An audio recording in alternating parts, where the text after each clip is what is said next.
Selamat datang di channel saya tentang hukum. Jika Anda ingin mengetahui bagaimana, seperti apa hukum itu, maka Anda berada di channel yang tepat.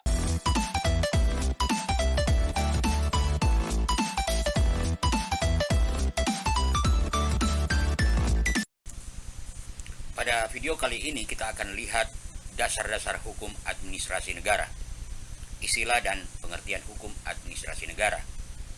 Terdapat tiga arti dalam memberikan pengertian terhadap administrasi negara, yakni sebagai berikut. Yang pertama sebagai aparatur negara, aparatur pemerintah, atau sebagai institusi politik kenegaraan. Artinya meliputi organ yang berada di bawah pemerintah, mulai dari presiden, menteri, termasuk sekretaris jenderal, direktur jenderal, inspektur jenderal, gubernur, bupati, dan sebagainya. Singkatnya, semua organ yang menjalankan administrasi negara. Yang kedua sebagai fungsi atau aktivitas, yaitu kegiatan pemerintahan, artinya kegiatan mengurus kepentingan negara. Yang ketiga sebagai proses teknis melaksanakan undang-undang, artinya meliputi segala tindakan aparatur negara dalam menyelenggarakan undang-undang. Ada beberapa istilah padanan hukum administrasi negara, antara lain hukum tata usaha negara dan hukum tata pemerintahan. Istilah hukum administrasi negara dalam bahasa Inggris disebut dengan administrative law, dan dalam bahasa Belanda disebut dengan administrative recht, dan dalam bahasa Jerman disebut Verwaltungsrecht. Kemudian dalam bahasa Prancis disebut dengan droit administratif. Menurut J. Oppenheim, ia mendeskripsikan hukum administrasi negara mengatur negara dalam keadaan bergerak, Staat in Beweging. Sedangkan HTN mengatur negara dalam keadaan diam, Staat in Rust. Sumber hukum administrasi negara. Sumber hukum pada umumnya dibagi jadi dua, yaitu sumber hukum material dan sumber hukum formil. Begitu juga dengan sumber hukum dalam hukum administrasi negara. Sumber hukum administrasi negara dibagi menjadi dua, yakni sumber hukum material dan sumber hukum formal, yang penjabarannya sebagai berikut. Sumber hukum material. Sumber hukum material adalah faktor-faktor masyarakat yang mempengaruhi pembentukan hukum atau faktor-faktor yang mempengaruhi materi, isi dari aturan-aturan hukum. Sumber hukum ini merupakan faktor yang membantu pembentukan hukum. Sumber hukum material terdiri dari tiga jenis. Yang pertama, sumber hukum historis. Dalam pengertian historis, sumber hukum memiliki dua arti, yaitu sebagai tempat menemukan hukum pada saat tertentu dan sumber di mana pembuat undang-undang mengambil bahan dalam membentuk peraturan perundang-undangan. Sistem-sistem hukum masa lalu yang pernah berlaku pada tempat tertentu. Contoh, hukum Romawi, hukum Perancis, dan lain-lain.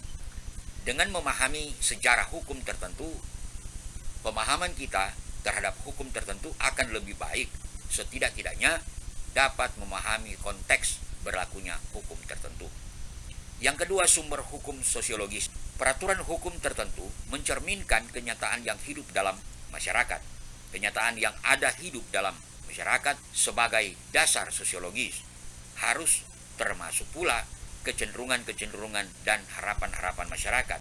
Tanpa memasukkan faktor-faktor itu, maka peraturan perundang-undangan sekedar merekam keadaan seketika.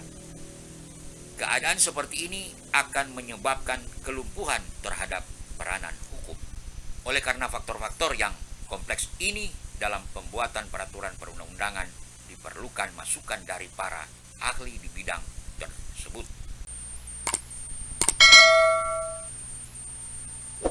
Yang ketiga, sumber hukum filosofis. Sumber hukum dalam arti filosofis memiliki dua arti, yaitu yang pertama sebagai sumber untuk isi hukum yang adil, dan yang kedua sebagai sumber untuk mentaati kewajiban terhadap hukum atau kekuatan mengikat hukum. Sumber isi hukum menurut pandangan Sudikno Mertokusumo ada 3, yaitu yang pertama, pandangan teokratis, bahwa isi hukum berasal dari Tuhan. Dan kedua, pandangan hukum kodrat, yaitu isi hukum berasal dari akal manusia. Dan yang ketiga, pandangan mazhab hukum, yakni isi hukum berasal dari kesadaran hukum. Perbuatan pemerintah. Kegiatan administrasi negara terdiri atas perbuatan-perbuatan yang bersifat yuridis. Artinya secara langsung menciptakan akibat-akibat hukum, dan juga perbuatan-perbuatan non-yuridis. Perbuatan hukum administrasi negara ini meliputi penetapan, yang kedua rencana, yang ketiga norma jabaran, yang keempat legalisasi semu. Wewenang pemerintah. Penyelenggaraan pemerintahan harus didasarkan oleh hukum. Karena itu, setiap pejabat administrasi negara dalam bertindak atau melaksanakan tugasnya harus didasari suatu wewenang yang sah yang diberikan oleh peraturan perundang-undangan atau berlandaskan pada hukum.